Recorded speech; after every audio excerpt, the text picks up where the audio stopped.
Hello guys, this is Trinity Storm here and welcome back to the channel. Today I'm going to do 13th part of Naruto the Unknown Dojutsu. If you enjoyed this video, please like, share and subscribe to the channel. Also, don't forget to follow me on my other social media handles. Now wasting no more time, let's start the story.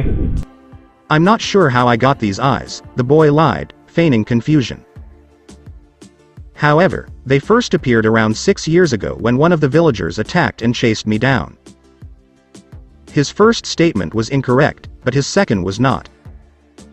He was blessed with the Uchtengan because he was an Ashura reincarnate, and he was the older one between himself and Indra's current reincarnate, Sasuke. That was stated in the original scroll, which was delivered to him at least 2 months ago. And then, as he said, the dojutsu was awakened years ago, when he was walking around the village peacefully before being threatened, then attacked. Shikaku raised an eyebrow at his last remark. You were attacked 6 years ago? He began stroking his chin, trying to recall if there was a problem with the blonde boy at the time. Oh, are you referring to the huge commotion that occurred near the village's main street back then? Shikaku didn't pay attention to Naruto's action because he didn't know what Shikamaru's father was saying back. So, you were the little kid who was said to be causing a commotion with a few other villagers. Naruto smirked. He was the one causing trouble at the time? Isn't there some kind of oversight? Who in their right mind would accuse a child of such a crime? Hold on. The blonde interjected, her tone questioning. I had absolutely nothing to do with it. You know, I was the victim of that altercation. I wasn't finished, Shikaku said calmly. Someone complained about a little kid causing trouble near the Nara compound at the time, but we just ignored it. But I never expected you to be the one the villager was referring to. The blonde turned away to the side, muttering about today's idiotic villagers. Could you elaborate on your situation at the time? Tell us everything up until the point where you said your dojutsu awakened. Because you stated earlier that you will not be participating in the Elders Special Program, this may be the only opportunity for us to learn more about your mysterious powers. Sure thing. The boy replied with a smile before scratching the back of his head, trying to recall more of what had happened. If only Mika was here. He thought to himself as he spoke aloud for all to hear inside. After receiving threats and angry looks from almost all of the villagers, I wanted to get to Ichiraku's as soon as possible because I know Ayame and the old man love me like family. Then there was a big guy who grabbed my collar. He indicated the area behind his neck. Then he started blabbering about how he's going to kill me, and that's when my Uchtengan showed up for the first time. He said, pointing to his 2 yellow eyes. So you reawakened your dojutsu after a life or death experience? Inoichi inquired. I believe so. Naruto then rubbed the back of his neck. But it wasn't permanent at the time, because after a few minutes, my eyes returned to normal, but I had no control over it. This is getting interesting, Hiyashi muttered, crossing his arms. Continue with your story, Uzumaki-san, Shikaku said, and Naruto began to tell his story again. Okay. After that massive headache, I opened my eyes and stared at the fat guy who was carrying me. And then, all of a sudden, he began screaming that I had blinded him, and I had no idea what was going on. My guess is that I unconsciously used genjutsu on that man, causing him to temporarily lose his vision. After all, I already know that technique and can use it on whoever I want. The majority of the council members' eyes widened in surprise at what Naruto said, while some raised an eyebrow in interest. Taking away a person's vision appears and sounds terrifying, but it is useful on an enemy shinobi. There is no such jutsu known in the ninja world that can do that, but the Sharingan comes close due to its wide range of illusions, but it cannot temporarily blind a person. Physical damage to the eye was the only way to take away one's vision while fighting. Hearing this from the blonde is a big surprise, especially for the old ones like Koharu and Homura. Chose's voice cut him off just as Inoichi was about to raise his hand for a quick question. Inoichi, the other questions can come later, he said as the Yamanaka clan's leader drew back his arm. Will you please let the boy finish what he's saying first? He asked, giving his former teammate a knowing nod. Naruto cleared his throat and decided to get back on track after both had finished conversing with each other. As I previously stated, that fat dude was pleading for help from his fellow villagers. And, by the way, he let go of me the moment he realized he couldn't see. So, while he was avoiding asking for help in, I don't know, dealing with me, he chuckled a little as he joked. I noticed my reflection in a nearby mirror. That's how I discovered I had eyes other than the ones I was born with. Of course, I was creeped out by myself, and then a swarm of angry villagers started chasing me. Naruto's storytelling came to an end with that sentence. He was looking down at the ground, seemingly conflicted on the inside, prompting one of the clan heads to speak up for him. What happens next? When Naruto looked up, he saw Kiba's mother, Sume Inuzuka, asking him that question. You might think I'm crazy if I tell you what really happened next, he admitted hesitantly. Please keep going, she insisted. We're not going to judge you. And believe me, I've seen stranger things in my life than you, so it shouldn't come as a surprise. Are you certain? The boy was eager to tell what happened next, but he had to be careful not to become a laughingstock if he did. Because what happened next while I was being chased goes beyond the definition of unusual. The perfect term would be out of this world. Who knows, some of you might pee your pants. He joked, shrugging his shoulders. This is not the time for jokes, Kit. He chastised his host, prompting Naruto to immediately stop talking. We want to learn everything we can about your Uchtengan, and the origins are a good place to start. So, Uzumaki-san, would you like to continue your story? Alright, you asked for it. He exhaled deeply. So, yeah, I was being pursued by a horde of angry villagers at the time, but I had no idea where I was going. Ichiraku Ramen was too far gone in my mind because I was completely focused on avoiding the people behind me. As a result, I lost sight of my surroundings and tripped on a rock not long after. And you know what happens when you trip over a rock, don't you? He paused for a moment to see if anyone would respond, but no one did. He continued on, sighing slightly. Then I closed my eyes and thought I was going to crash face first to the ground. But I didn't. I was flying through the air before I knew it. As the blonde previously stated, what happened next after he was being pursued was out of this world. Many of the civilians on the right side of the Hokage had already dropped their jaws to the floor as a result of what they had just heard. The shinobi side, on the other hand, was more interested in learning more, and perhaps the boy has proof of his claims to defend himself from accusations. Oh, shit. Now for the questions. Kurama cursed, knowing what would happen next. Could you please explain how you knew you were flying? Inoichi inquired. There is currently no ninjutsu or taijutsu in the ninja world that grants the user the ability to fly. Now, I'm not saying we don't believe your claims. Rather, I'm wondering how you knew you were levitating.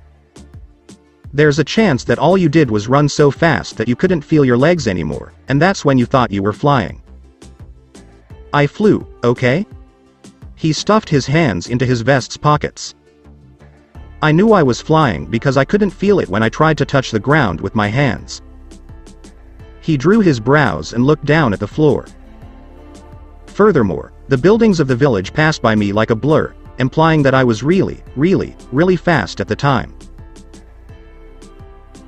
Finally, I noticed that my entire body was glowing bright yellow while all of this was going on. Wait. Shikaku interrupted the boy's explanation with an interjection. This caused Naruto to frown, indicating that he did not like being interrupted while still speaking. I apologize for my abrupt interruption, Naruto-san. The blonde's eyes widened slightly as he heard the Nara clan's leader address him by name. But are you trying to tell us that the way you went up there to that member's desk? Shikaku asked, pointing to the man Naruto had confronted earlier. Was that also how you looked when you flew back then? Almost all of the council members' eyes widened as they heard what he had just said. Even Danzo, who was stoic and emotionless most of the time, raised an eyebrow at Shikaku's deduction. Only Hiruzen was unsurprised because he had anticipated everything. Instead, he was trying hard not to laugh due to the council members' shocked expressions. That's how I looked back then. And that's because I flew up there earlier. Why? Naruto responded calmly, which only added to the council members' surprise. The civilian members' jaws, which were already on the floor, sank even lower due to their shock. Meanwhile, Sakura, Hinata, Shikamaru, Asuma, and Kurenai, who were all standing behind him, were not as surprised as the council, owing to having witnessed enough of it during the exams. Hinata was an unusual case because she had only recently discovered his abilities in his home. Kakashi and Jiraiya, like Hiruzen, were choking back laughter at the council members' ridiculous expressions. Shikaku exclaimed in disbelief, "Goodness me. I thought you just performed the infamous Yondaime Hiraishin technique earlier." "Hi. Raishin?" Naruto inquired. "What exactly is it?" "Kit, you should have done a little more research. I despise being lectured." The Kyuubi yelled. The Hiraishin, Flying Thunder God, is a space-time ninjutsu created by the Naidame Hokage, he explained, trying to calm down from the shock of Naruto's revelation. However, it gained popularity during the Yondaime Hokage's reign. During the Third World War, he was the one who used the technique on all of our village's enemies, earning him the nickname, Konoha's Yellow Flash, Konoha no Kiroi Sank. Because of their exploits with the technique, the Naidame and the Yondaime were both hailed as the fastest shinobi of their respective eras. When the technique is used, the user can instantly teleport to a specified location. The teleportation requires that the destination be marked ahead of time. The Naidame and Yondaime have even demonstrated that the technique can be used to teleport other people or objects. "Whoa," muttered Naruto. "Naidame Gigi was way cooler than I expected," he thought to himself. And to think the Yondaime used that jutsu as well? He must be so cool, too. He continued, his voice firm. "I want to be cool like them when I become Hokage." During their brief tenures, they are both respected by their peers and the villagers, and when I take the position, I will be respected as well. To think they used teleportation jutsu. Oh dang. Why did I have to fight Shodem Gigi? He said, recalling his fight with Hashirama Senju. It would have been cool if I had fought Naidame Gigi. I get to go up against someone who teleports. But I'm curious how that would play out. Shikaku's voice cut him off before he could further distance himself from reality. "So, what makes you think that what you did earlier wasn't the Hiraishin technique, Uzumaki-san? You were shielded by yellow light earlier, and the Yondaime is shielded by yellow light as well when he is about to use his technique," he inquired. "Could you provide some examples to back up your claim? According to what I heard about you back then, you always sneak around places that are off limits to the general public and can only be accessed by those with higher authority. You may have come across a scroll that detailed how the Hiraishin is performed and secretly trained." "How rude!" exclaimed the blonde, prompting Shikaku to clamp his hand over his own mouth, fearful that he had gone too far. "Even I know I wouldn't go so far as to do something like that. I can understand the accident at the academy months ago, but only because that son of a bitch, Mizuki, forced me to. Apart from that, I avoid restricted areas." He closed his eyes and crossed his arms. As for the Hiraishin, he looked the head of the Nara clan in the eyes, the latter sweating slightly due to Naruto's appearance. "There are several points that demonstrate that what I do is very different from Nidaime's jutsu." "Like?" Inoichi interjected, raising an eyebrow. "For one thing, it depends on how far I'm going to travel." Seeing everyone's puzzled expressions, Naruto decided to elaborate even more. Did you notice that the distance between me and your desks right now is much shorter than the distance between Konoha and the nearest village? He took a moment to notice that everyone nodded in agreement with his statement. So, my speed while flying can be compared to the current Raikage's speed. That is, if I only have to travel a short distance, as happened earlier, it will appear as if I teleported due to my speed. However, once you see me fly in a larger landscape, you will be able to tell the difference between my jutsu and the Hiraishin. The fact that the Hiraishin is a teleportation jutsu, as you mentioned, causes the user to vanish in an instant, even less than a second. But my jutsu allows me to travel at breakneck speed until I reach my destination. If you ask me, the Hiraishin is significantly faster, but my jutsu is extremely useful in its own right. One advantage I have over the Hiraishin is that I don't need to travel with any markings. I can move freely with my technique wherever I want. How can you claim to be faster than Kumo's Raikage? Choza inquired, his voice suspicious. You haven't even seen him yet. The blonde sighed and shrugged his shoulders. Just a hypothesis, he lied, smirking on the inside. Of course, he had his ways, and he was correct that his speed outmatched the Yondaime Raikage of Kumogakure. Thank you for being his information source from time to time, including this time. Having a telepathic phoenix as a friend and partner had its advantages, and as a result, he could learn almost anything. Actions speak louder than words, Inoichi said, closing his eyes briefly before reopening them. Why don't you demonstrate that jutsu of yours right now? It'd be pointless if I tried it here, he explained with a sweat drop. This room is too small. Why don't we take this outside, where there is plenty of room for me to fly around? He suggested, pointing to the double doors. Inoichi shrugged his shoulders. Uzumaki-san, a simple revolution around the entire room would suffice. Naruto's eyes widened at what he had just heard. Seriously? He exclaimed, unable to believe what he had just heard from the Yamanaka clan's leader, who responded with a simple nod. Oh okay, he breathed out, but just as he was about to activate his meteor, he decided to ask one more question. How many times should I circle this place? One will suffice. Naruto's brow furrowed at that simple sentence. After all of the explaining and comparing about his jutsu, this is all they ask of him? He even distinguished between the Hiraishin and his meteor. He stated how fast he is when flying through the air, which is as fast or faster than the current Raikage of Kumo, but they only want him to do it once? They wouldn't do something like that unless... They're underestimating me, the blonde reflected. They think I'm bragging because I was talking so highly of myself earlier. He bowed his head, his hair covering his eyes. He looked up again a few seconds later, a smirk on his face.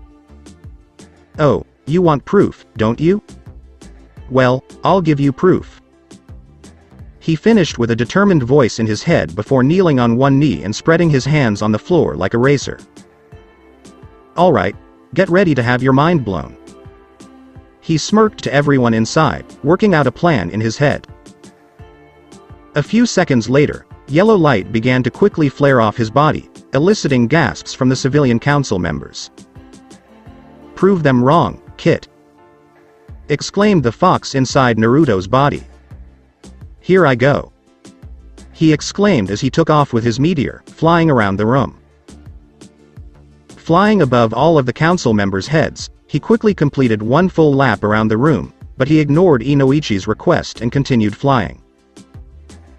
Instead, he continued to fly around the room, much to the surprise of everyone else, including Hiruzen, Jiraiya, and Kakashi. They expected him to be done in 2 seconds or less due to the small size of the room, so this action caught them off guard. After the blonde finished his 9th lap all over the place, the stunned expressions on everyone's faces were replaced by astonished ones, impressed by Naruto's incredible speed and form. To their eyes, despite the fact that the boy's body was still visible if they looked closely, he looked like a firefly chasing a light bulb around and around. Naruto finally came to a halt after the 20th time he flew around the room in an incredible 8 seconds, landing on the spot where he was standing earlier, while the yellow light vanished from his body. After a few seconds, he stood up with a smirk on his face.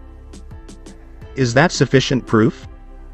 I'm too quick for you," he stated, a little chuckling at the council members' gaping mouths. Shikaku shook his head, shaking him out of his stupor. He looked to his left and right sides and saw the shocked expressions on their faces, so he cleared his throat loudly enough for everyone else to hear. "Thank you for showing us that, Uzumaki-san," he said. "Yes, that proves you were correct, and it was truly amazing to see you fly through the air." According to legend, the only known shinobi capable of doing so was Uchiha Madara, but it was never proven whether or not this was true. So, as far as we can tell, you are the first person to have accomplished such a feat. And to think you were still a child the first time you used it, he took a breather to observe Naruto's expression. "I believe you have a bright future ahead of you, boy. As you can see, jutsu is the first. You might even become the next Hokage someday. But before we go, I have a few questions for you. Are you prepared?" "Go ahead," Naruto said. "What is that jutsu called, and what kind is it? Because you are the only one who can carry it out, you must be familiar with its specifics. Can you then list its requirements, benefits, and drawbacks? We need that information for classification because it is a new jutsu to us." "Well, it's called Meteor Raisei, and it's a ninjutsu," he explained, widening everyone's eyes once more. "Yes, it's a normal ninjutsu, as opposed to the Hiraishin, which, as you mentioned earlier, is a space-time ninjutsu. That's because when I use it, I don't travel through time and space. Instead, I simply zoom through the air at high speeds. It does not require any hand seals, and all you need to do is channel your chakra through every part of your body to create the yellow light. But it does require my eyes, which are the Uchtengan, also known as the heavenly eye of the universe." After stating the meaning of his dojutsu's name, Naruto could have sworn he heard some whistles of admiration from the civilian council, but he decided to ignore it for the time being. "Heavenly eye of the universe," Inoichi said as he recovered from his shock. "Does this imply that your eyes are linked to objects from other planets? It makes sense given that you're discussing the universe rather than the world." "Yep," said the boy, nodding. "That is why it is called a meteor. If you noticed, I was flying above your heads earlier than when a shooting star passes by the Earth, which is how the name came about." "Good point," Inoichi said, stroking his chin in wonder. "Keep going. As I was saying," the blonde went on. "You cannot perform the meteor if you do not have the Uchtengan. Next, one of the benefits of this jutsu is that it allows the user to travel faster and through the air, i.e., fly. Unlike the Hiraishin, it does not require any markings to function properly, and the user can move freely wherever he or she wants, giving a slight advantage in battle. I, like the Hiraishin, can carry people and objects while flying, but I'm still working on getting better at it. Carrying people appears to drain more of my chakra as I fly through the air, and the first time I tried it, I was carrying both Sakura-chan and Sasuke. I had to catch my breath after that.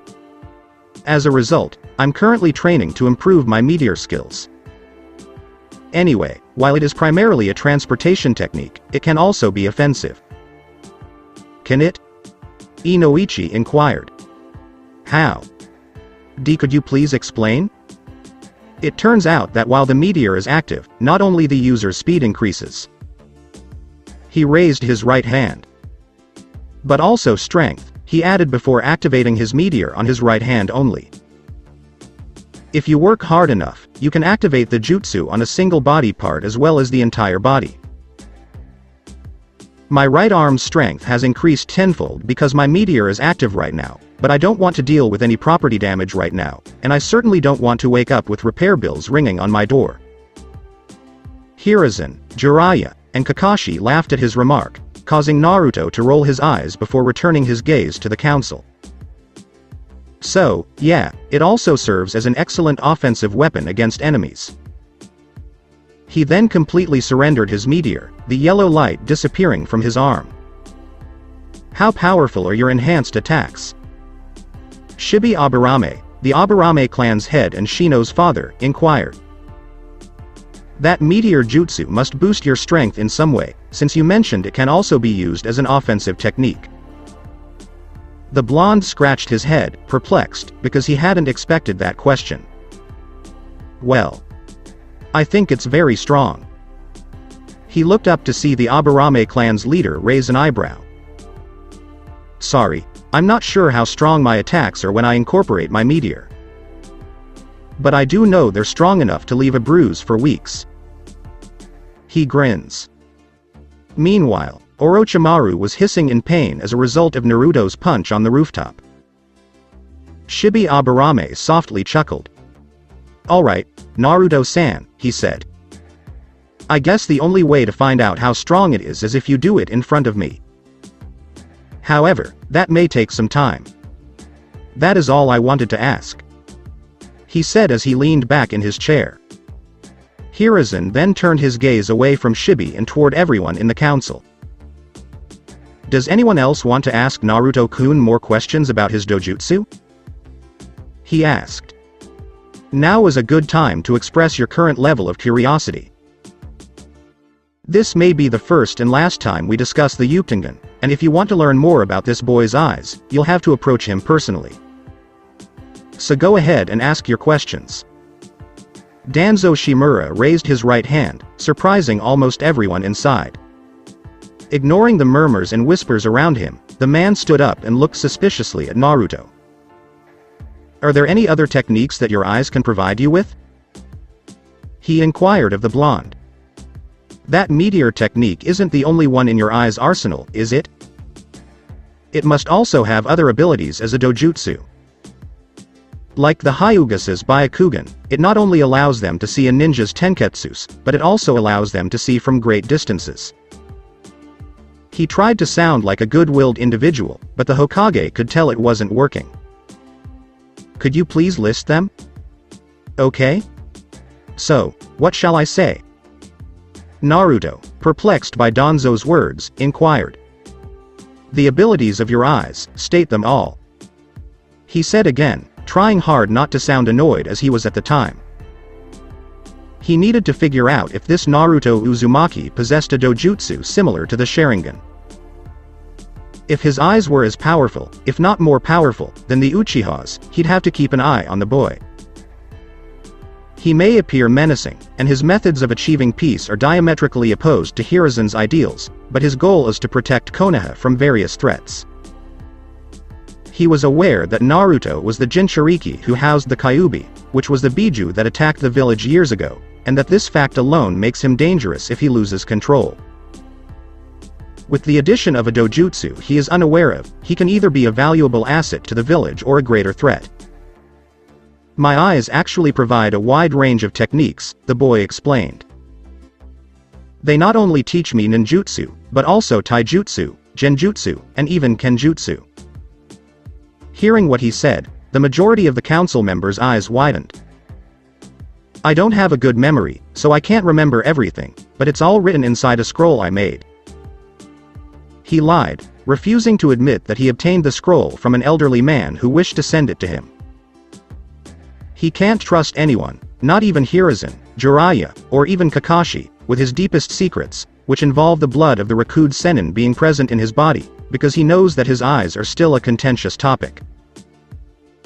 It's a huge and complicated subject that would undoubtedly capture the attention of the entire world if he said it, and perhaps a war would break out with him as the prize.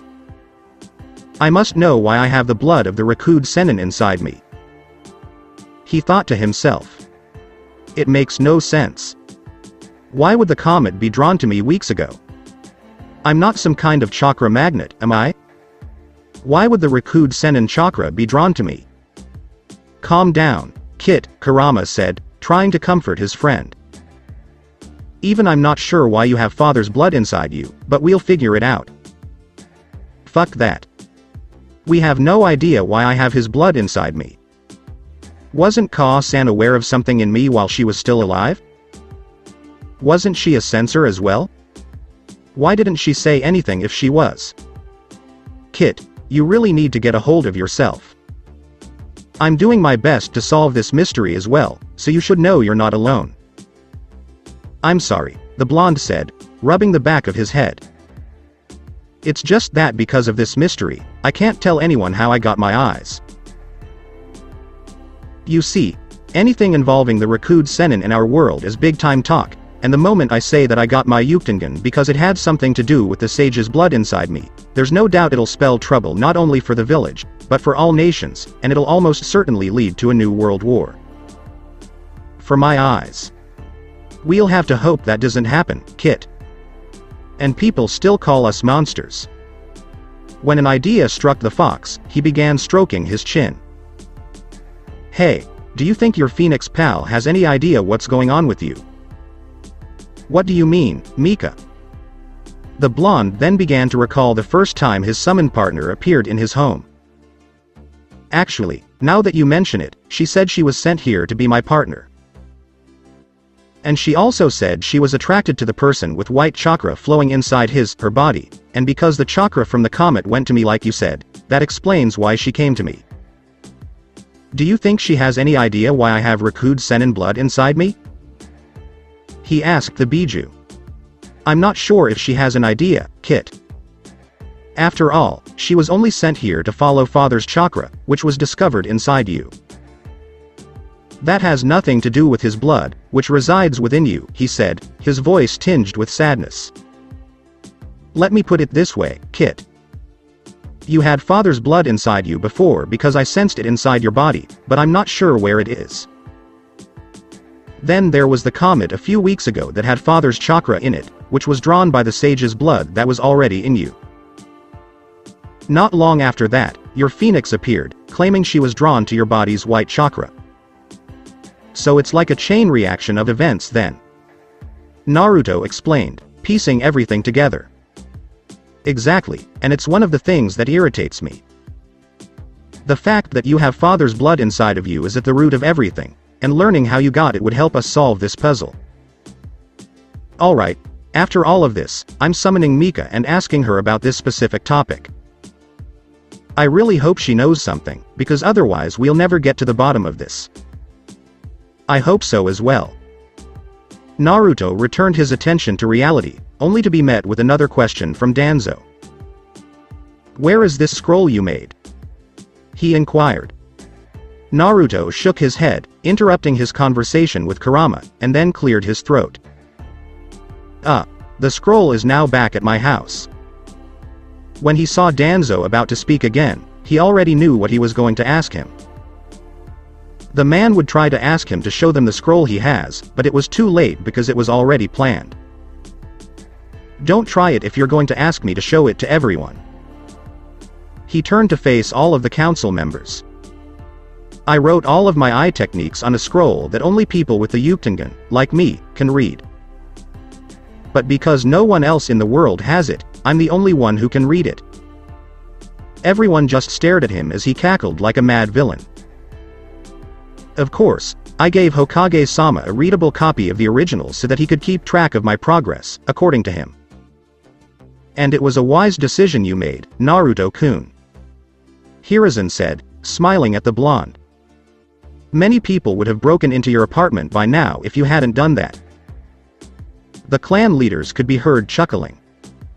And don't be concerned about the scroll you gave me. It's safe in my hands. If you keep acting mature, you'll get this hat I'm wearing sooner than you think. For real, Gigi? Naruto exclaimed, forgetting to address Hiruzen with the reverence that a regular ninja should have for the Hokage. But that didn't matter right now because Hiruzen's statement had caught him off guard. Just keep working hard, Naruto-kun, the old man said, making Naruto smile widely. He didn't notice a pair of narrowed eyes staring at him with killer intent the entire time. Anyway, Danzo, he continued, his gaze fixed on his childhood pal. Is that all you had in mind for Naruto-kun? It is not too late to ask follow-up questions. Danzo swallowed and cleared his throat. "That's all I had in mind," he said. Shikaku from Hiruzen's left side stood up, raised his right hand, and raised an eyebrow at Naruto. "I have another question, but please keep in mind that this has nothing to do with your eyes, Naruto-san," he said, and the boy nodded. He then took up the folder in front of him and examined its contents. "You were seen flying from above, according to reports from civilians and witnesses to the invasion.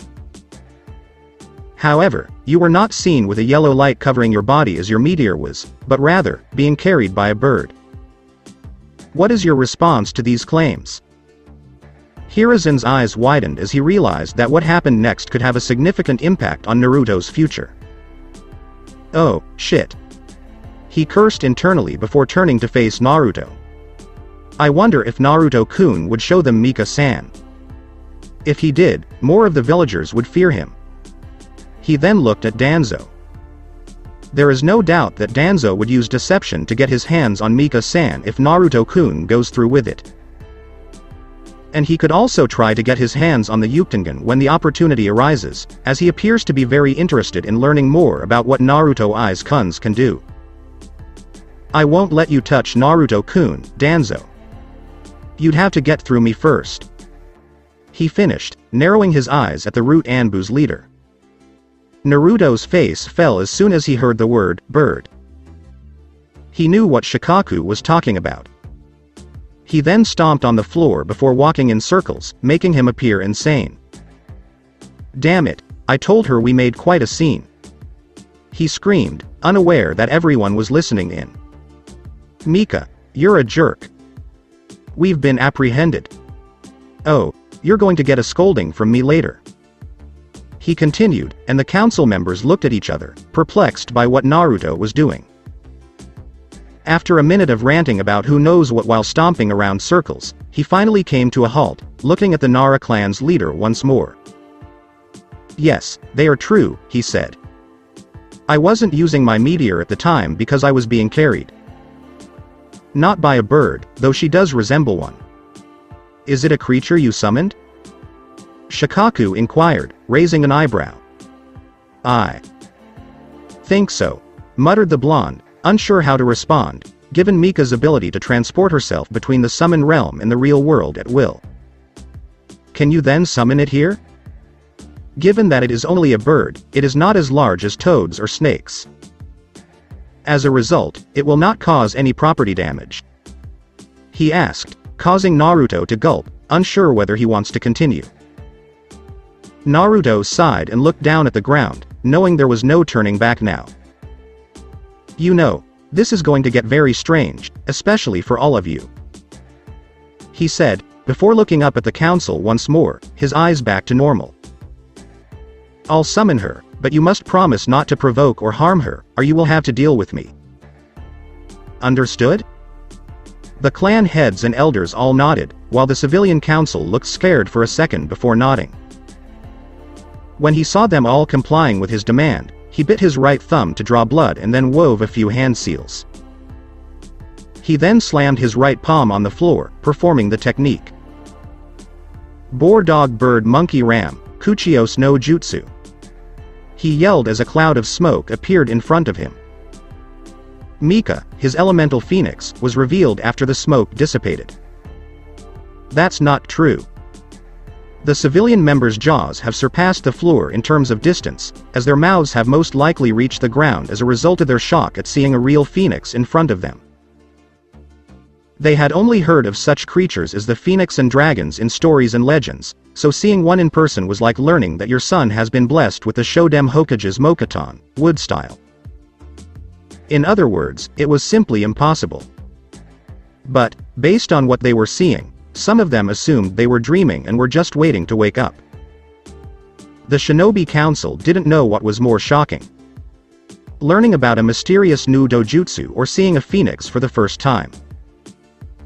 Unlike toads, snakes and slugs, which were real summon animals, creatures like the phoenix are only heard of in legends and stories. Is that what I'm thinking? Choza exclaimed, his eyes becoming saucer-sized. Yes, Choza. Inoichi mumbled, his eyes as big as dinner plates. Bless my soul, it's a phoenix. They don't seem to be legends at all. Mika spread her wings as she flew up to Naruto's shoulder and perched on it. People from Earth are a curious race, she stated bluntly while also looking around her, shocking not only council but also everyone behind Naruto except Hinata, Kakashi, and Jiraiya because she had just spoken. So, Naruto, what can I do for you? She cast a glance at her companion.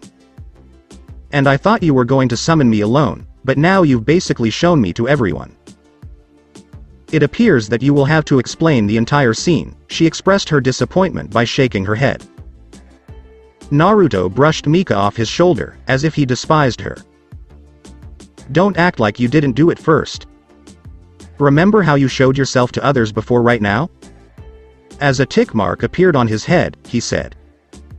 Mika rubbed the back of her head in confusion as she used her right wing while flying. Remember when you had to fetch me from the roof? You exposed yourself to others. Gigi and Arrow Sennin were not the only ones present. The phoenix's eyes slowly widened in realization. She blushed in embarrassment, which was unusual for her because she was emotionless and blunt most of the time. Oops, sorry about that, Naruto, she tried to apologize. With his fingers, the blonde massaged his head. I swear, your lack of common sense is such a buzzkill most of the time.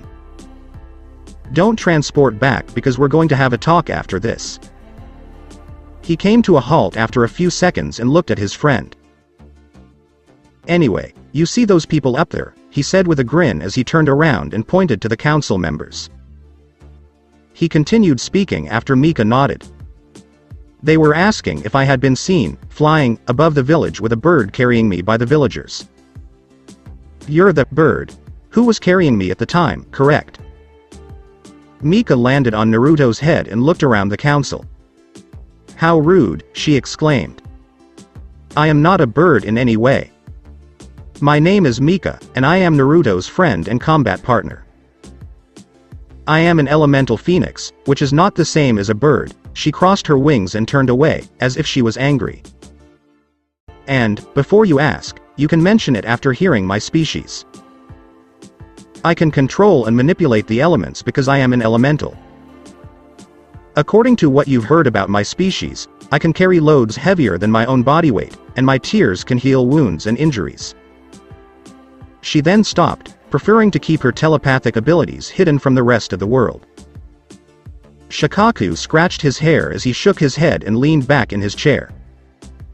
So I figured. Honestly, Naruto-san. Do you have any other, out-of-this-world items?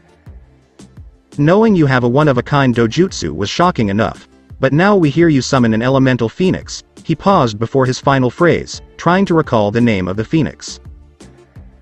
You will most likely attract the attention of other villages.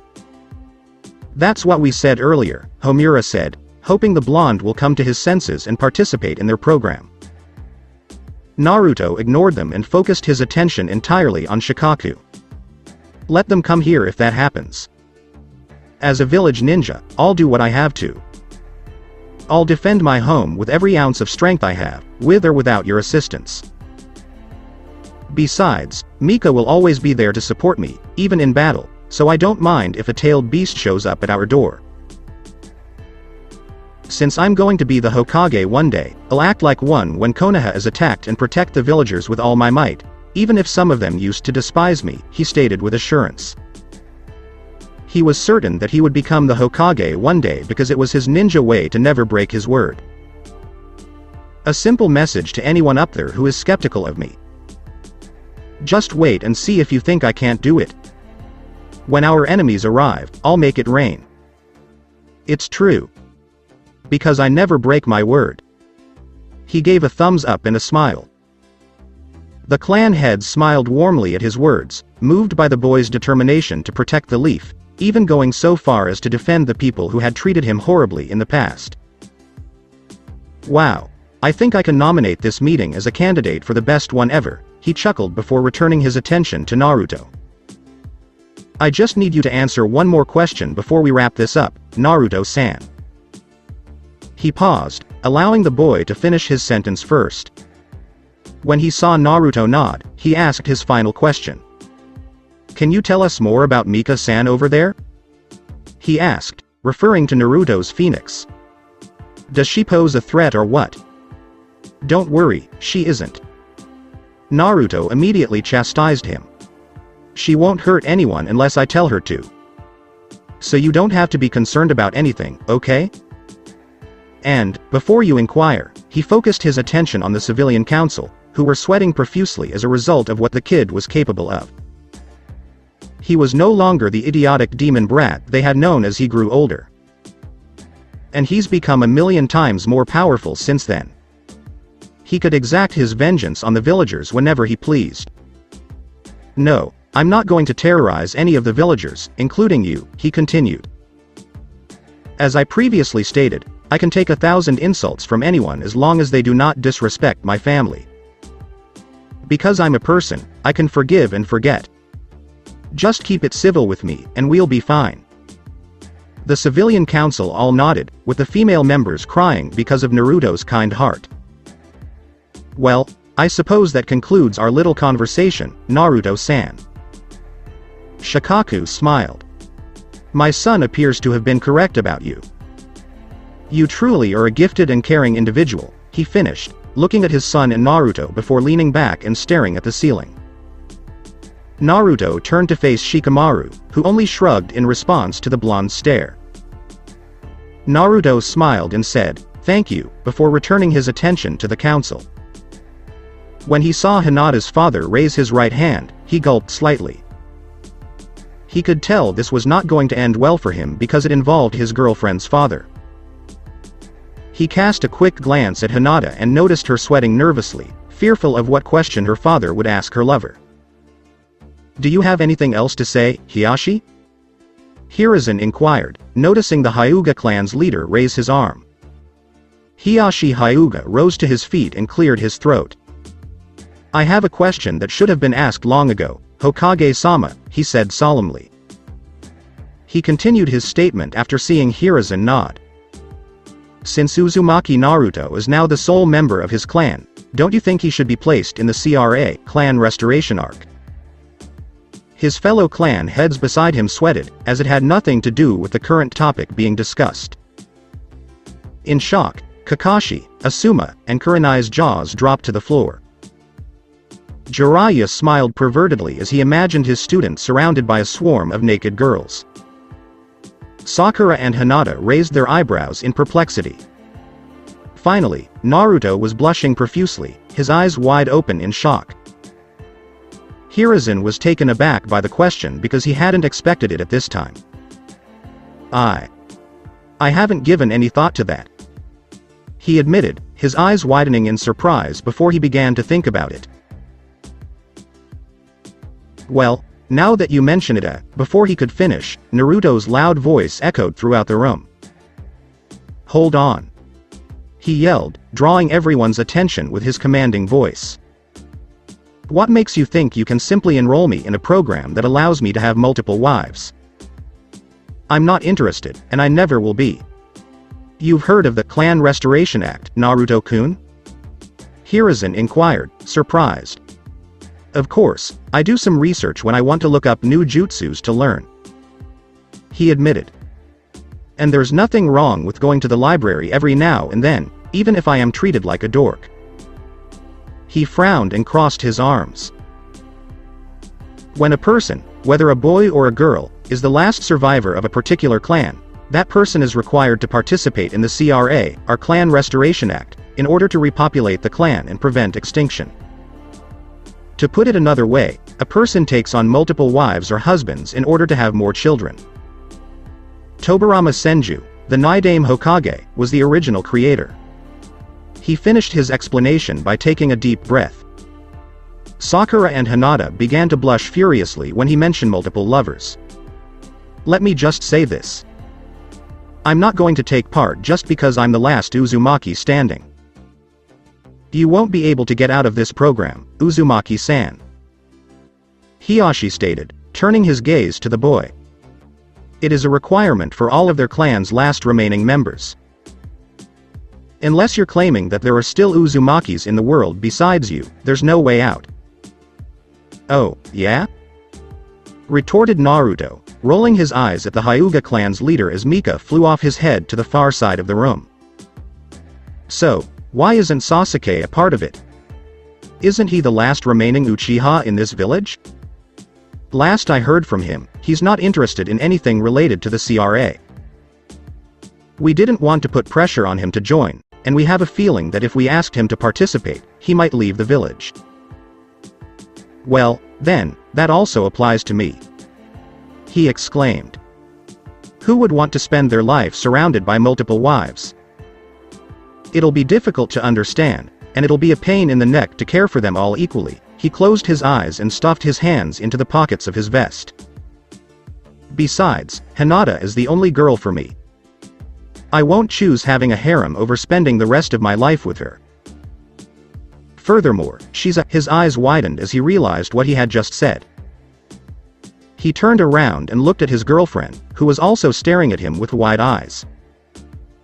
Sakura and Shikamaru, as well as Kakashi, Asuma, and Kurenai, appeared stunned. He turned around slowly, gulping nervously, to face the council, who all had shocked expressions on their faces, except Danzo. Hiashi, on the other hand, maintained his usual stoic expression. Oh, sh*t, he quietly cursed himself. To break the silence in the room, Hiashi began to chuckle softly, a move that was out of character for him and drew everyone's attention. That's exactly what I wanted to hear from you, Uzumaki-san. He smirked. I'll talk to you after this, boy, he said as he leaned in closer. About my daughter, he finished before taking his seat, his last words sending chills up Naruto and Hinata's spines. That's all I had in mind, Hokage-sama, he said to Hiruzen. The Sandaime took a few seconds to recover from his shock, clearing his throat in the process. I guess I have to agree with Shikaku earlier-san's comment about this meeting being the best in years, he joked, much to the amusement of the clan heads, before getting serious again. Now, is there anyone else who'd like to ask Naruto-kun a few questions? He asked for the second time, looking around the council. Half a minute had passed, but no one had raised their arms. Since no one was asking questions anymore, the Sandaime decided it was time to move on to the next important topic on the agenda for this meeting. Now that all of your questions have been answered, I believe it is time to move on to the other important matter we need to discuss. What is it? Kaharu inquired, intrigued by her old teammate's words. Hiruzen looked at each of them. As you all know, I've been the Hokage of this village for longer than you all remember. He admitted after a brief pause. I've lived a long life and participated in 2 wars. For the second time, I've stepped down and taken over the position. Now I've decided it's time for me to step down for good and appoint a new successor. The civilian council let out gasps and murmurs of confusion, while the clan heads simply raised their eyebrows in curiosity about who the Sandaime would choose as his successor. Naruto was looking at him with curiosity, wanting to know who Hiruzen had chosen to wear the iconic hat. Although he hoped to be appointed someday, he knew that now was not the time. Kurenai, Asuma, Sakura, Hinata, and Shikamaru were all looking at him with interest. Kakashi and Jiraiya simply stood there, as they were already aware of the situation. Who is this chosen successor? Homura inquired. The Godem Hokage will be Tsunade Senju, one of my former students and a Sannin member. He declared, sending another wave of silence through the room. Hiruzen took advantage of the situation and spoke once more. Would you please step forward beside Naruto-kun, Jiraiya-kun? He asked his former student, who was standing on the other side of the room. The pervert sighed and moved slowly towards his student. I chose this because I was aware of Tsunade Senju's reluctance to return to Konoha. Jiraiya-kun will accompany Naruto-kun on a special mission to find her. Part of her mission will be to persuade her to return to the village and accept the position in a formal ceremony. He then noticed Naruto widening his eyes at what Hiruzen said.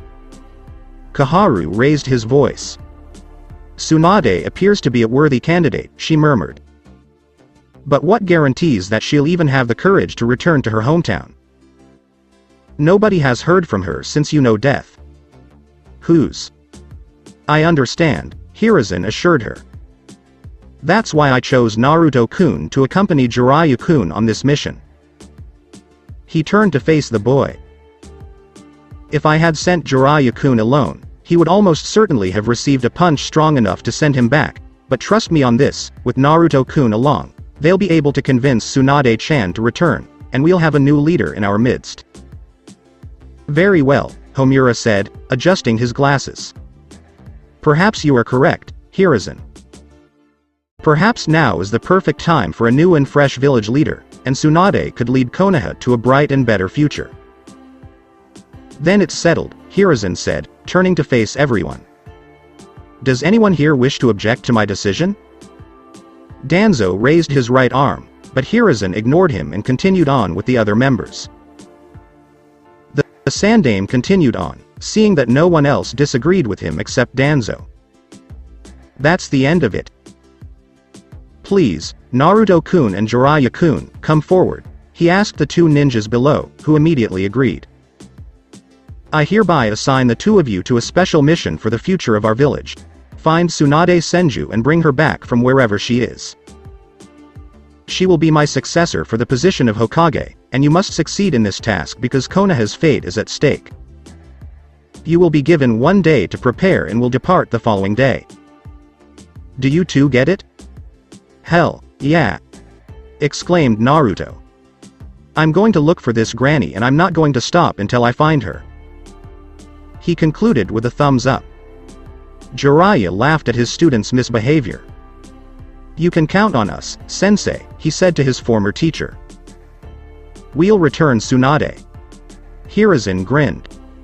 I suppose that's it, then, he said as he stood up and cleared his throat. This concludes the best meeting ever, he continued, drawing laughter from the majority of those present. This meeting has been terminated. Good morning to everyone, he then took a bow before exiting the room through the double doors. The civilian council members were followed by the elders, who were followed by the clan heads. Naruto looked at Jiraiya, who smiled and ruffled his student's hair. Pack your belongings, Kit, he exclaimed, walking away from Kakashi and the other Junin teachers as they exited the building through the doors. We'll leave first thing tomorrow. Naruto stared at his teacher's receding figure before shaking his head and turning around to face Mika. Come on, Mika, he grumbled. We need to talk about something before you leave. She then flew towards his shoulder as he walked towards the doors, but not before turning around to face Sakura, Hinata, and Shikamaru. So, are you three coming or not?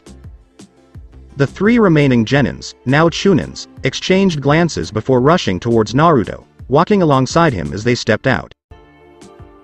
Once outside, Sakura decided to retaliate against Naruto, who was walking on her right side, for all of the teasing about Sasuke that the blonde had given her.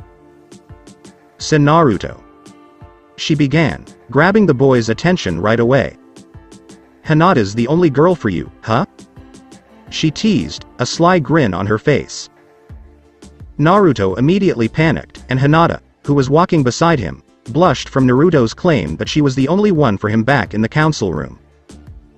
Shut up, Sakura-chan, he yelled, fighting the urge to blush. Just because I said that doesn't mean you can avoid the fact that you and the Teme are undoubtedly concealing something behind our backs. Oh, but that's a secret from everyone else, and it will remain that way until I or Sasuke-kun fully reveal it, she retorted, smirking at Naruto, causing the blonde to lean away from her. But you just announced it in front of not only her father, but also the entire council. Life can be a drag at times, don't you think? The boy looked over to Shikamaru to see if he could assist him in any way, but the Nara, as usual, didn't seem to care. He screamed in frustration before grabbing Hinata's hand and pulling her towards her boyfriend's side, catching the Hyuga off guard. I don't have time for your teasing, Sakura-chan, he yelled, unaware that the pinkette was beaming with delight because her plan to embarrass Naruto had succeeded.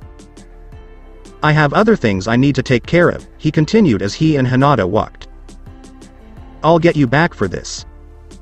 He swore internally before turning his gaze to Hinata. By the way, Hinata.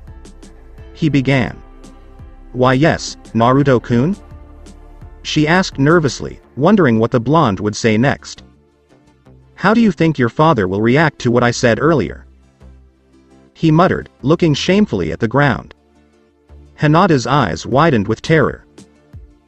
She had completely forgotten that Hiyashi had stated earlier that he wanted to speak privately with Naruto about their relationship. I don't know, she mumbled. He seemed pretty serious earlier, but there's a part of me that thinks he was just joking around. I'm sorry, Hinata. He apologized as he abruptly stopped walking, causing the Hyuga to stop as well. I used to be an idiot. I should have kept my mouth shut the whole time. And Naruto-kun, it's not your fault. She tried to cheer him up, but it was futile. Some boyfriend I am. He chastised himself. I'm such a moron when it comes to love and relationships. Now I've gotten you in trouble or worse. I may have just ruined what could have been a promising future for us. He was interrupted in his rant when Hinata's hand slapped him across the cheek. He raised an eyebrow at her, and she fixed him with a serious expression. I don't care what happened before, nor do I care what happens to me, she said, pointing her index finger at his chin. I love you no matter what, and I don't care if my father doesn't approve. Nobody can stop me from spending the rest of my life with you. You're important to me, and I don't want to lose you because of a simple mistake. She was now blinking back tears, which were failing by the second. If Sama doesn't want us to be together, I'll flee to live with you.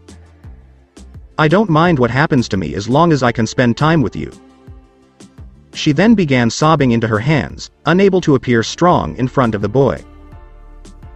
Naruto looked over his right shoulder at Mika, who nodded and flew away for a moment before Naruto stepped forward and wrapped the Hyuga in a tight hug, moved by her words.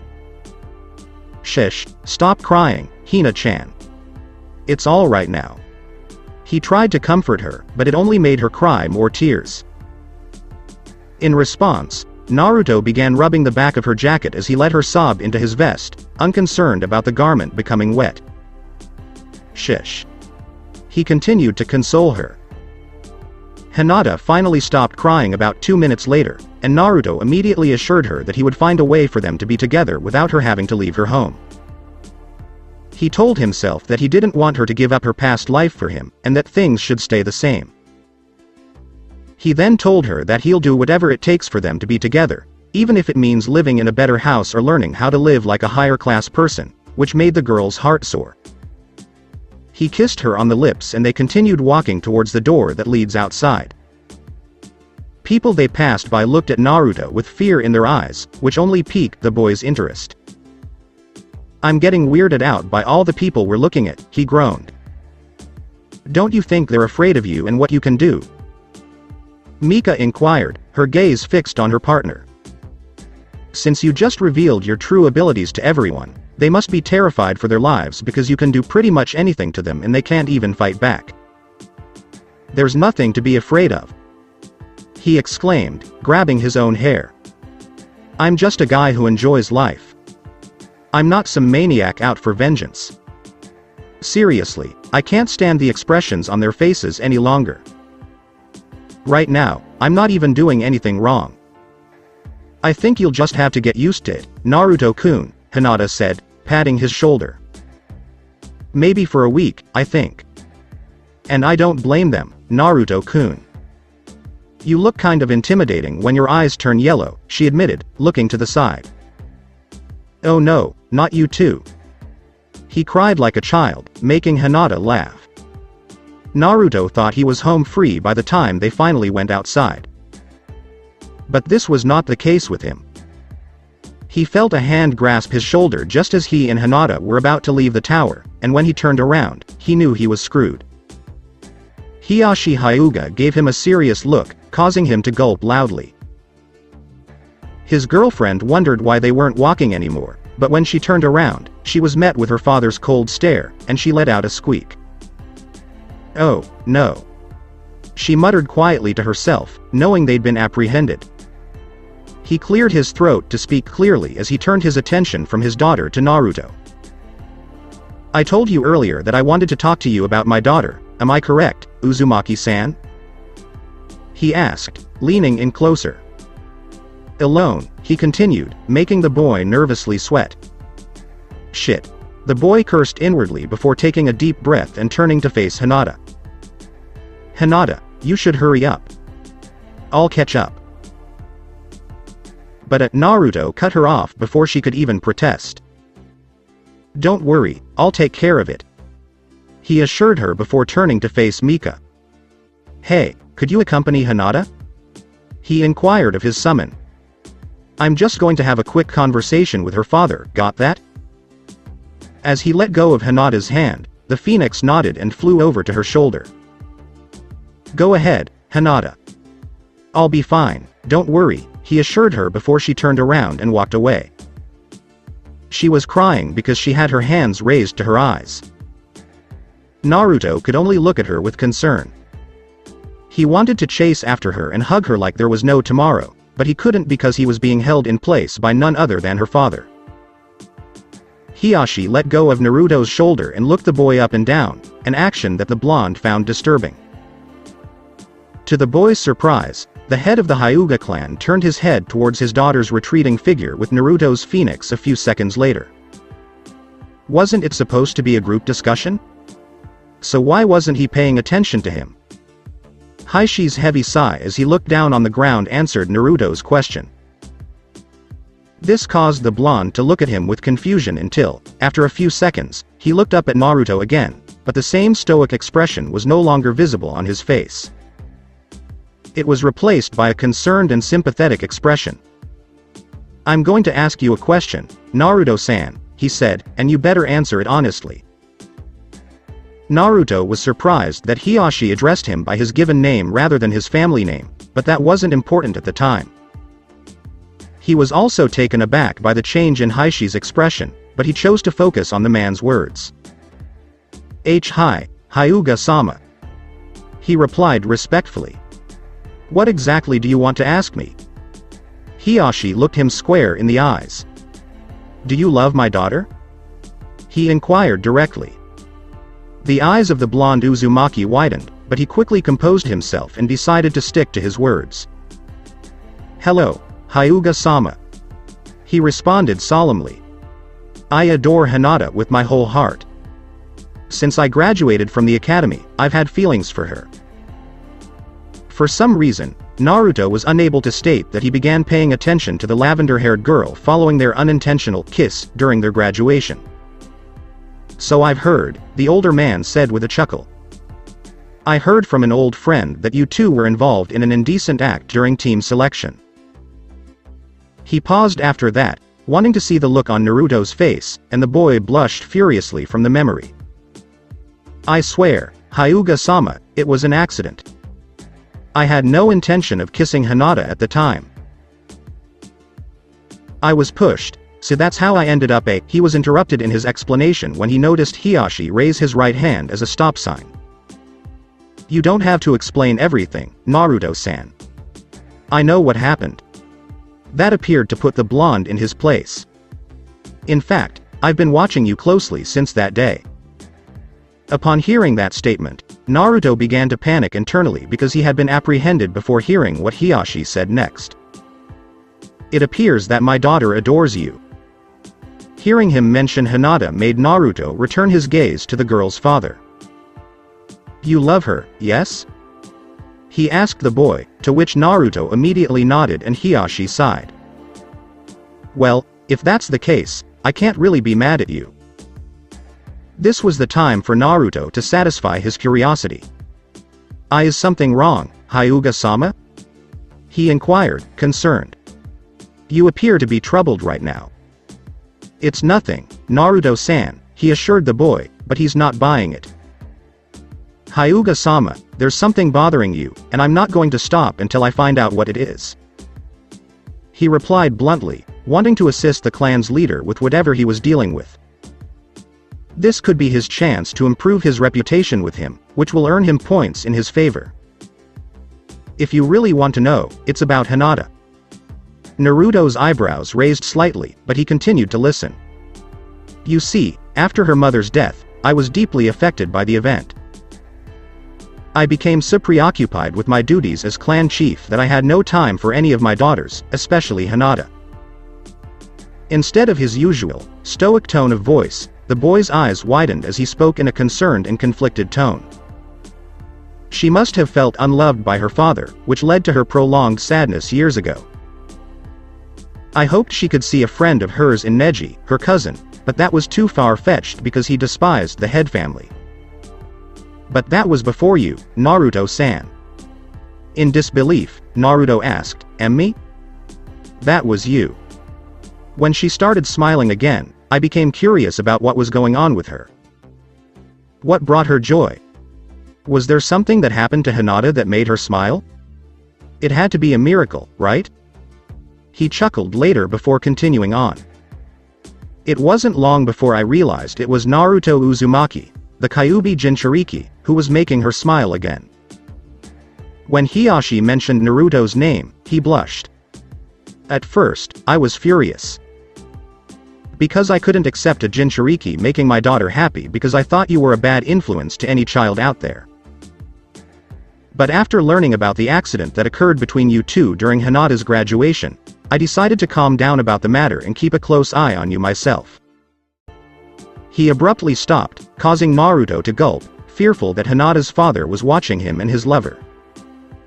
And then what? Naruto wondered. It turns out that my daughter regards you as a source of inspiration, Naruto-san. He gave Naruto a small smile, which was unusual for a stoic and emotionless Hyuga like Hiyashi. She started smiling like Hana, Hinata's mother, was still alive for the next few weeks that I saw you two together. Every night when she came home, I saw her happy expression, even during dinner, until she fell asleep in her bed. Maybe she still thinks about you in her dreams. And then, during the exams, when you two were standing next to her cousin in the Uchiha, I noticed she wasn't the same shy girl from before. She had changed as a result of your influence. Even though she lost the battle, your presence gave her the strength and courage to fight. I realized there that you weren't as bad as I thought you were. Naruto-san, please accept my apologies. He then bowed as an expression of regret. Naruto panicked when he saw a clan head bow in front of him. No, it's really okay. He assured. Besides, I'm used to people thinking negatively of me, so it's not a big deal. Please do not bow in my presence. Hiyashi stood up again, chuckling. It appears that my daughter was correct about you, Naruto-san. You have a huge heart. It's no surprise Hinata fell in love with you. Naruto blushed at Hiyachi's compliment once more before feeling the Hyuga grab both of his shoulders. I want you to know that I have no objections to your relationship with my daughter, and you have my approval, got it? As he nodded, the boy felt a boulder lifted from his heart. I want you to promise me that you'll watch over Hinata with your life and give her the love she deserves. As her father, I'll never forgive myself for ignoring her presence back then. I'm counting on you to give her the love that I couldn't. Because I know that with you by her side, I'll see her beautiful smile once more. I promise, Hyuga-sama, Naruto said. I swear on my life that I will protect Hinata with all my might and love her with all my heart. She's the best thing that's happened to me since I lost Ka-san, and I'm not going to let her be sad. I'll keep making her happy until I die. She completes me, and I love her wholeheartedly. Exactly what I needed to hear. Hiyashi let go of his shoulders, and just as Naruto thought the conversation was over, the Hyuga leaned in closer with a serious expression on his face, and the boy could sense a lot of killing intent in his demeanor. But I warn you. If you harm my daughter in any way, I'll personally execute you. Understand? Hi, Hyuga-sama. He exclaimed, terrified for his life. Then you should get moving, Naruto-san. He exclaimed, doing a complete 180 as he pushed the blonde on the back. I'm sure my daughter is looking forward to your arrival, and she must be nervous about what we just discussed, don't you think? But remember what I told you, boy. Don't hurt Hinata or else. Naruto turned around and gave the Hyuga one last look before walking away from the tower and back towards his home, a grin on his face. Hey, Kurama. Hinata's father isn't as bad as he appears, he said to the fox inside him as he continued walking. He. You two can now have some private time whenever you want. I already like that old man. Kurama laughed inside his head. Naruto flushed immediately upon hearing that from the Biju. Shut up, he exclaimed. Just because Hinata's father approves of our relationship doesn't mean we can do those things. Besides, we're too young for that. Oh, you're the gentleman, aren't you? The Kyuubi hinted. Don't tell me you don't want to participate, Kit. It's because I don't. We're too young for that, and I'm not just saying that because I said so. So, Kurama, keep quiet about it. Look, Kit, I'm a part of your entire existence, so I know what you're thinking. And forget about your age. You'll have no trouble if you love your partner. And here I thought you knew everything there was to know about love. Whatever. I don't need to talk to a perverted fox like a— He was interrupted in his thoughts when he noticed that everyone he passed in the real world was staring at him with fear in their eyes. Can't these people see I'm not going to do anything to them? He yelled as he continued walking, trying to ignore the terrified crowd that met him in every direction. Well, you did make a big fuss in the exams against that sand kid, Kurama observed. Not to mention you're a Jinchuriki, which only adds to their terror. Some of them can't get over how horrible they were to you, so you can't really stop their fear of you from growing. Naruto exhaled a sigh. I have no time for this. I'm just going to fly my way out of here, he told the Biju as he activated his Uchtengan, drawing more gasps and fear from the civilians. Some have already passed out, which made Naruto groan. Next stop. Home. He thought happily as yellow light washed over his entire body. He fled the scene with his meteor a few seconds later. He flew through the air for 6 seconds until he arrived at the bottom of the building, where his apartment was. As he stood up, the yellow light faded from his body, but before he could enter the building, he heard a very familiar voice call out to him. Hey there, brat. How are you? Naruto turned to see who was calling out to him, and his eyes widened slightly as he saw Zabuza walking closely by his side. I'm fine, Zabuza-sensei. I'm actually feeling better, Naruto exclaimed cheerfully. Brat, I'm proud of you. As soon as Zabuza and Haku arrived, he ruffled his student's hair. Kakashi informed us that you were promoted to Elite Chunin. You know, that's a rank I haven't heard of in a long time. And you completely deserved it after putting our enemies through hell during the invasion. Well, I did what I had to do as a ninja of this village, Naruto shrugged. Sama is correct, Naruto. With a smile, Haku said, you totally deserve the rank. However, it appears that I'll have to wait another year to become a Chunin like you. Don't worry, Haku, he reassured her. I'm sure you'll get to the Chunin a lot faster than me with the way you're working right now. You, too, are powerful, Zabuza-sensei.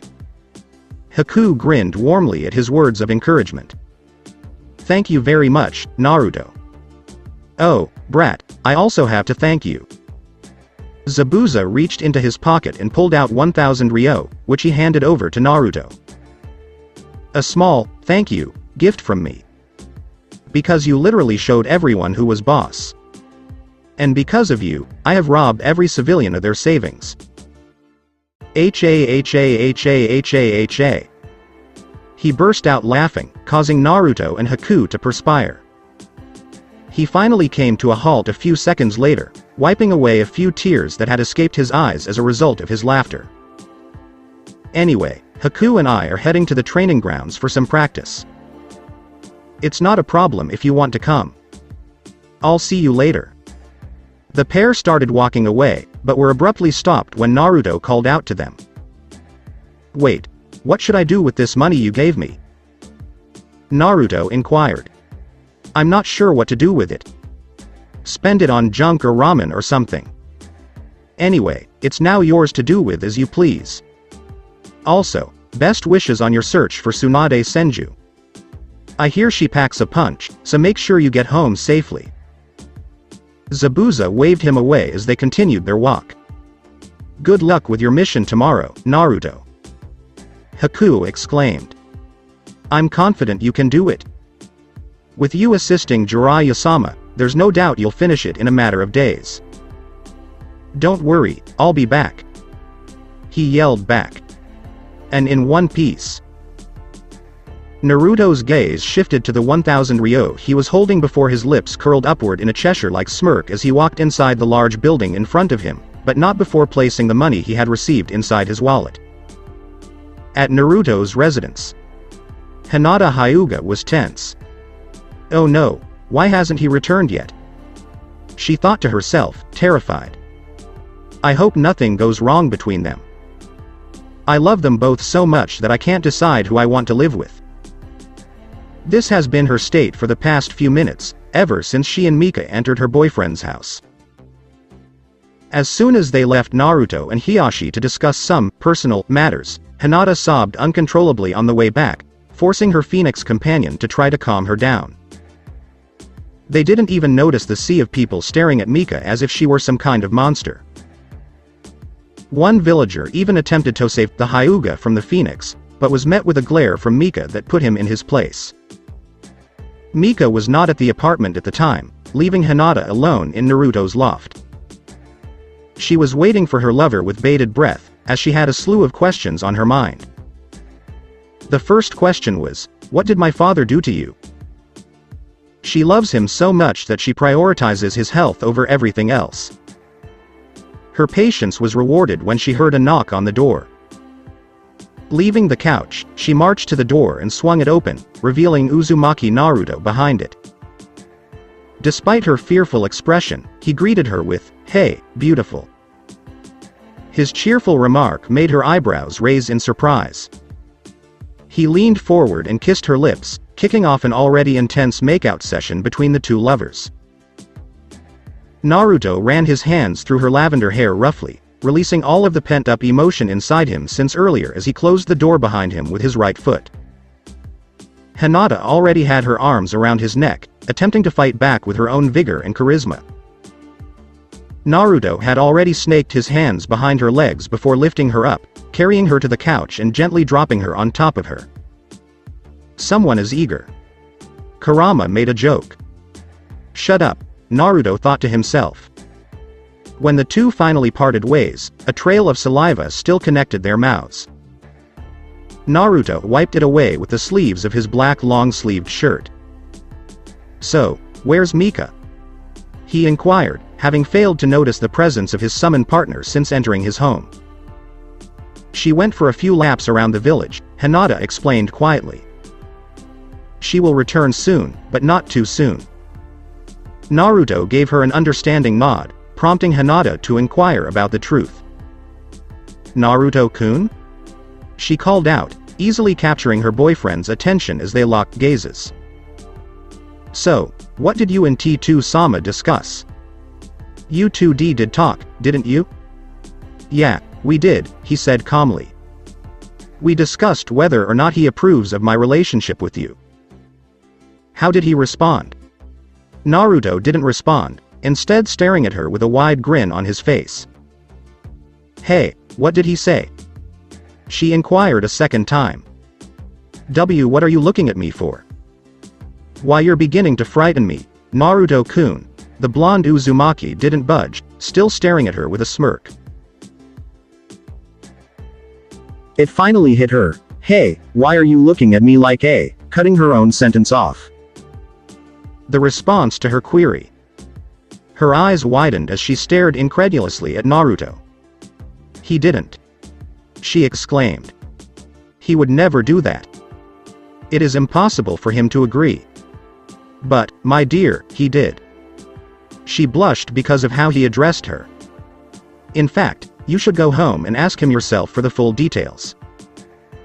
I thought I'd have to fight for you earlier, but it turns out he was perfectly content with us being together all along. No, you should definitely go home and thank him. Hina-chan, he's not as bad as I thought he was, he trailed off, his right hand cupping her cheek.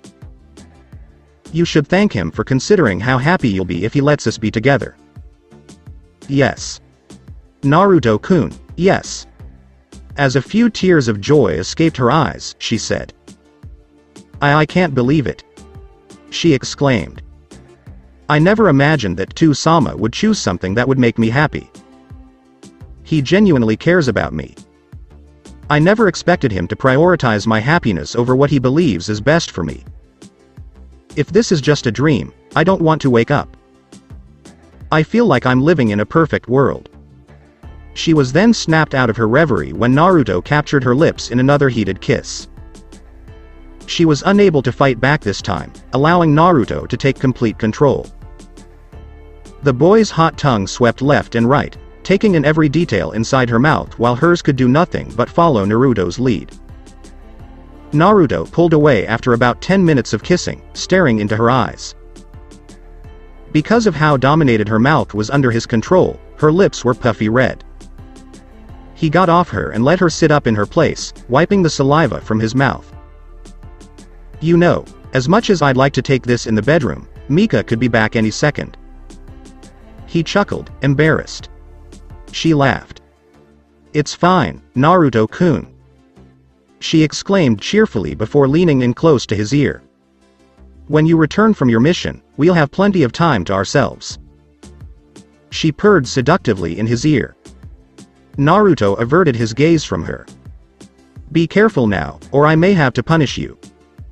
He warned her, and before he knew it, she was crawling over on his lap, sticking her bottom in the air. Give it to me, she exhaled, her masochistic side taking over and shaking her ass. The blonde stopped her little action by holding her buttocks in place with his left hand. He then grabbed the sides of her pants and pulled them down, exposing her bare bottom. He ran his hand down her smooth skin, causing her to take deep breaths because she didn't know when he'd strike. He reminded her, I thought I told you not to seduce me again. Your perverted nature will get out of hand if you don't stop it, he said, slapping her behind with a resounding slap that echoed throughout the room. Hinata gasped and pushed forward, caught off guard by the action. She took a few more deep breaths to calm herself before adjusting her current position, pushing her bottom higher into the air. Naruto smirked at this. Well, aren't you the masochistic one, huh? He asked, running his hand all over her creamy flesh again, which only made her moan, so she didn't respond. Well? Please respond. He demanded, slapping her buttock again, causing her to yelp, but she found pleasure in the pain of Naruto slapping her ass. Oh, Naruto-sama. She squeaked out, causing Naruto's eyes to widen slightly as she addressed him differently. I am a perverted masochist who enjoys being punished. She confessed, her face flushed. So please punish this masochist until she is satisfied. She said, shaking her bottom again. Well, who am I to deny it if you wanted it, my princess? He huskily whispered into her ear, sending chills up her spine as she felt Naruto's hand whack her buttocks for the third time. Her boyfriend then pulled her hair back, and she could smell the sweet scent of her lavender-colored locks. He then brought his lips to her cheek and began sucking on the skin while slapping her butt while her juices flowed freely down her thighs. She turned her head towards him and locked lips with him once more, unable to take it. Are you sure you don't want a ride from me or Mika? Naruto asked as Hinata prepared to walk out the door. They had just finished an intense spanking session that had left Hinata extremely satisfied and fulfilled another of her fantasies. As a gentleman, he inquired if he went too far with his slaps, but the girl immediately dismissed his concerns, telling him that she wanted it to happen. Naruto was shocked to discover that she was a masochist in bed, and he groaned inwardly at the fact that she was also a huge pervert. More than he's ever been. It was now his responsibility to keep Hinata prim and proper in public in case she fell for her pervertedness. I told you I was fine. I want to go home my own way, and I want to see Sama when I get there. Like you said, I'll thank him, she laughed and winked at him. Just come see me when you and Jiraiya-sensei leave the village tomorrow, okay? I don't want you to leave without saying farewell, she said as she stepped out into the hallway and shut the door behind her. Naruto leaned back on his couch, and a certain tailed beast managed to communicate with him in his thoughts. Sounds like you had fun spanking your pal, eh? Kurama made fun of his host. Not now, you filthy fox. Naruto sighed, face palming as he remembered Kurama's habit of staring at him and Hinata. Come on, Kit.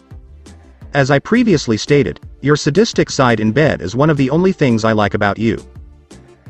He continued, crossing his arms. And, as I previously stated, you should do something other than slap her behind. It's getting old. You should include some toys, you know.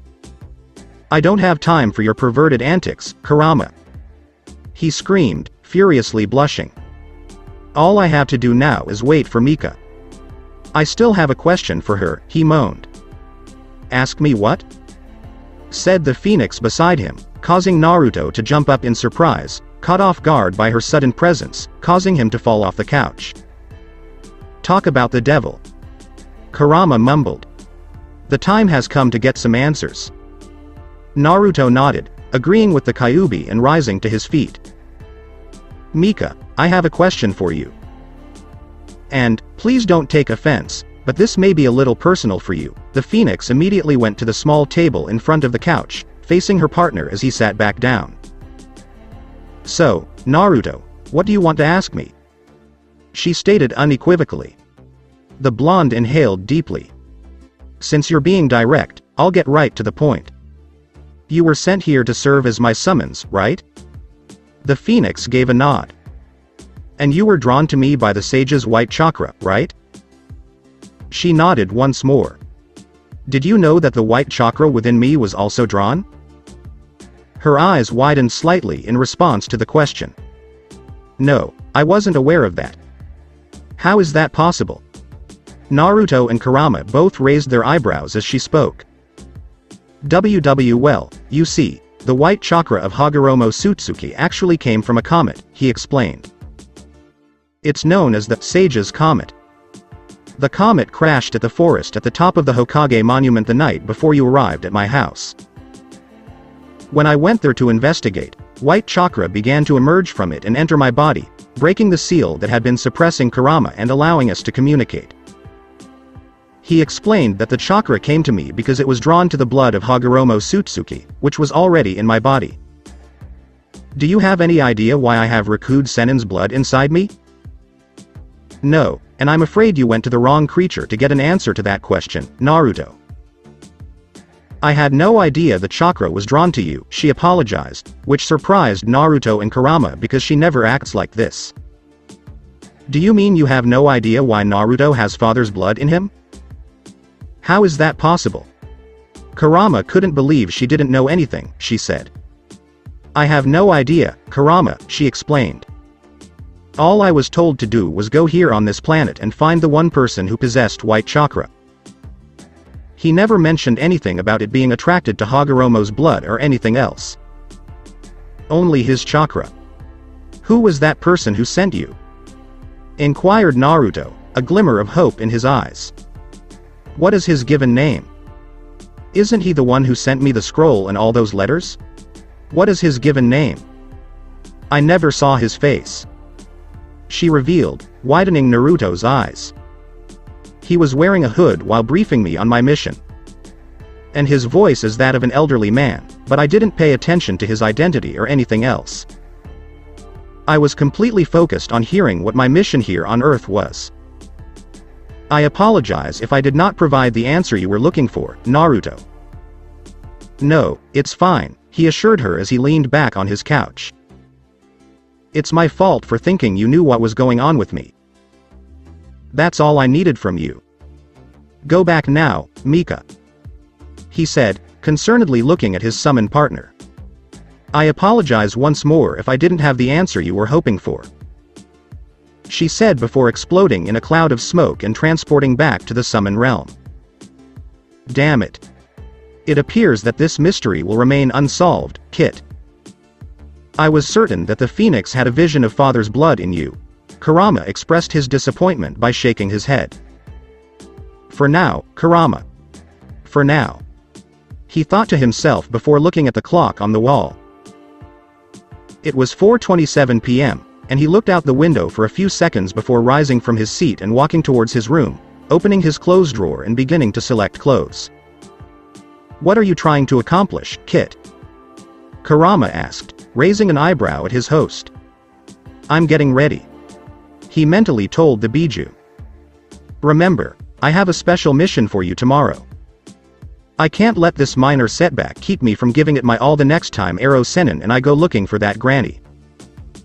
"Whatever you say, Kit," muttered the Kyuubi, amusedly shaking his head back and forth. Another quality he admired in Naruto was his unwavering confidence and determination. It was difficult not to be drawn to the blonde's two characteristics, which made him both unique and kind-hearted. Along with those characteristics, he was similar to his mother, who never gave up even when she had no chance of winning. She maintained her bravery and courage until her death, and it was one of the qualities Kurama admired in Naruto. Because Kushina was his first friend, seeing some of the red-haired woman's characteristics on Naruto brought back memories. "It's time to begin. Shadow Clone Jutsu. Kage Bunshin no Jutsu," he yelled, and 3 clones of himself appeared beside him. "Hello, everyone. Let's get started," the original one stated as they began packing for the massive mission he was about to participate in the following day. Tomorrow. Kisame Hoshigaki, one of the 7 swordsmen of the mist, turned to his partner and said, "Hey Itachi." He and his partner were currently resting in a small food stand in the Konoha village. They are both members of the Akatsuki criminal organization. The same organization that killed Kushina Uzumaki. The 2 partners were dressed in the group's standard cloak, which had a pattern of red clouds all over it, and they wore large straw hats over their heads to conceal their identities. It has been a long time since Itachi was declared a traitor and a wanted criminal by the village, so seeing their faces would almost certainly cause a commotion. Inside Konoha, their goal was to recover the Yondaime Hokage's legacy, which could very well be a person. Kisami's companion turned his head to look at him. "What is it, Kisame?" Itachi Uchiha asked, emotionless. "Aren't you tired of these guys talking next to me?" Kisame pointed to 3 men who appeared to be having a conversation of their own. "After all, what the hell are they talking about? So why don't you find out for yourself? I'll let you interact with them because you appear to be interested in what they're saying." Kisame shrugged before turning to face the 3 men who were still talking loudly as they received their food from one of the restaurant's chefs. "I swear to you, his eyes are yellow." "You say you have yellow eyes. What makes you believe that? Don't act as if you're dreaming. I saw him fly through the air with his eyes yellow, as if he were some kind of god." "Yeah, during the exams, it was clear that his eyes were yellow while he was fighting that sand kid, remember?" When the mention of yellow eyes and fly through the air piqued the shark-like man's interest, he decided he should know more about it. He cleared his throat and turned his head completely to attract the attention of the 3 civilians. "Excuse me, but what are you 3 talking about?" he asked in a tone different from his usual. "I'd like to learn more about what you 3 are saying." "Oh, you see, there's a genin who took the Chunin exams and is said to have yellow eyes instead of the usual black, brown, or blue," said the baldest of the 3. "He's the talk of the village right now, and his recent exploits have already made it into the bingo books. Trust me when I say that kid is a fighter. He had no idea when to give up. I actually want to meet him and see if all the rumors about him, including the gossip that he can fly and breathe out the hottest flames the world has ever seen, are true." "Here, dude!" exclaimed the spiky-haired one, tossing the bingo book he was reading towards Kisame, who caught it with his right hand. "You appear to be new around here, because that kid is quickly becoming famous. He'll be the next big star in a matter of days." He laughed, much to the amusement of his two companions. "Oh, just to let you know, it's page 165. Have fun reading." Kisame only scoffed as he harshly flipped through the pages until he reached the page number that the man had told him. But the moment he saw it, his eyebrows shot up, and he shifted his gaze to Itachi, who was about to drink the cup of tea that had been served to him. "Hey, Itachi," he said quietly. Itachi sighed as he replaced his teacup on the table. "What now?" he inquired solemnly. "I think you should look at this," Kisame mumbled, prompting the Uchiha to look away. "I'm not interested in reading anything that has nothing to do with our mission here. We were given a straightforward mission: retrieve the boy. I already granted your request to take a short break because you were tired of walking, so don't bother me again unless it has to do with him." He finished, sipping his tea afterwards. "But this is about Itachi," Kisame stated solemnly, and with that, he was successful in capturing Itachi's attention. He then moved the bingo book closer to Uchiha so that both of them could easily read what was written. Following that, the pair began to read. Name: Naruto Uzumaki. Also known as the Celestial Ninja, Tentai no Shinobi, Konoha's Rainmaker, Konoha no Rainmaker. Age: 13. Clan: Uzumaki clan. Gender: male. Origin: Konohagakure. Shinobi rank: Elite Chunin. Known elemental affinities: Kaiten, fire release; Sweden, water release; Fa, Tun, wind release; Ucha, Tun, space release. Unknown Kekkei Genkai. Skill list: 5/5. Ninjutsu: 4.5. Taijutsu: 4.5. Genjutsu: 4. Intelligence: 3.5. Strength: 4. Speed: 5. Stamina: 5. Hand seals: 4. Known weapons: N.A. Physical description: stands at 5 feet 5 and weighs 159 pounds. Bears golden blonde hair and blue eyes. Slightly tanned skin and is known to wear a distinctive orange vest and pants with a black shirt underneath. Special abilities: possesses a weird dojutsu called Uchtengan, which nobody has no knowledge of, that also turns his eyes yellow when activated, known to be the Nine Tails Jinchuriki, possesses cage-level chakra reserves. Known family: Kushina Uzumaki, mother. Deceased. Other info: known to defeat the legendary Ichibi of Suna single-handedly, believed to have defeated the well-known Sannin, Orochimaru, in battle single-handedly. Bounty: 20 million ryo, dead or alive, stationed by Suna. 30 million ryo, alive, stationed by Otto. For someone his age, he has a pretty impressive portfolio. Don't you agree, Itachi? After reading Naruto's profile, Kisame made a comment. I would disregard these erroneous assumptions in favor of concentrating on the mission. You should follow suit. While lost in his own thoughts, Itachi responded. I wouldn't call them baseless at this point. Kisame stated this. Remember how you were around the same age as the kid when you wiped out your clan? And it says here that the kid defeated Orochimaru on his own. Remember what Zetsu said about Orochimaru being critically injured by the Kyuubi brat? He's been cursing himself for not being able to use his arms. It was probably more Kyuubi than Naruto. He could have gone crazy. Itachi stated this. Whatever. Shrugged Kisame. I don't mind either way. So long as the brat puts up enough of a fight to keep me entertained. What I despise the most are brats who claim to be strong but can't even defend themselves in a real fight. He then took a sip of his own tea, which had been brought to him earlier while he was reading. Itachi was too preoccupied with his thoughts to respond. This doesn't make sense. Naruto was the academy's last student. Until now, all reports in the Leaf and Akatsuki have stated as such.